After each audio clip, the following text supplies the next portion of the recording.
Specifically, around Drake's It's All a Blur tour, some unexpected news dropped about his shows down under.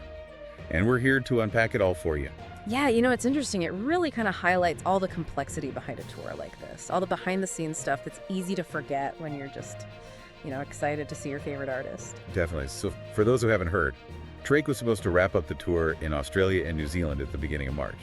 2 shows in each country, like the grand finale concerts. Yeah, exactly. Like the culmination of everything. Way more impactful than just changing a regular tour date, For sure. But then, bam, all of a sudden we hear these 4 shows are postponed. Brisbane and Sydney in Australia, and then Auckland in New Zealand. And the news came straight from Drake's team. Not just like rumors flying around, you know what I mean? They officially confirmed it and said they're working to reschedule. I noticed they said postponed specifically, not canceled. Yeah. Is there something to that? Yeah, I think it's all about like managing expectations.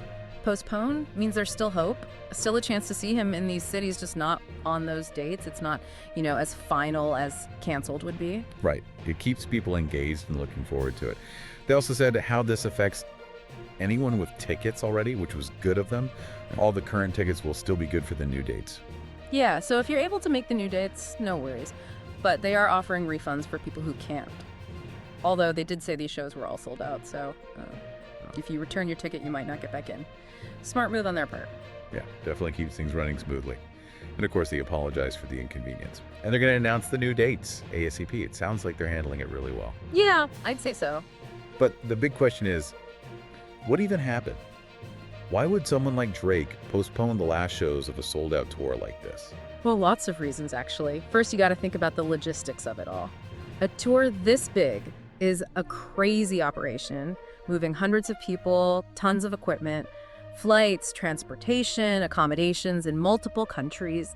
It's insane. Any tiny delay can snowball into a massive problem. It's easy to forget about all that, yeah, all the behind-the-scenes stuff. The stage setup, lights, sound, the whole crew, the band. Right.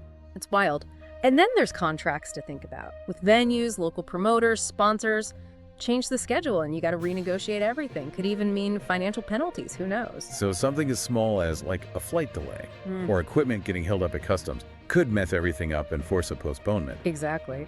And then there's Drake himself, too. Being on tour is hard, physically and mentally. He's been on the road for months, performing almost every night. It takes a toll, Oh yeah, for sure. People forget that artists are human too.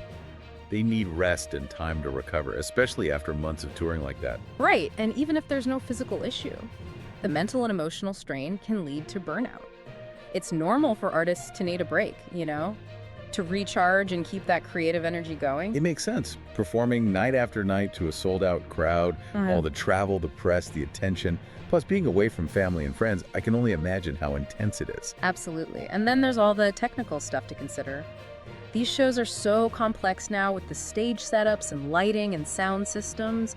One little glitch could cause huge delays and maybe even force a postponement. Wow, so it could really be any number of things, or even a combination of things. Yeah, exactly. I think it just shows how complicated things are behind the scenes. Like we see the performances, the social media posts, but there's so much more going on that we don't see. It's like a giant puzzle. All the pieces have to fit perfectly for the show to happen. That's a great way to put it. And even the most well-planned events can still get messed up. So true. Yeah, it really puts things in perspective, doesn't it? It does. And it's a good reminder that things change, both for the artists and the fans. Sometimes you just gotta roll with it. Definitely.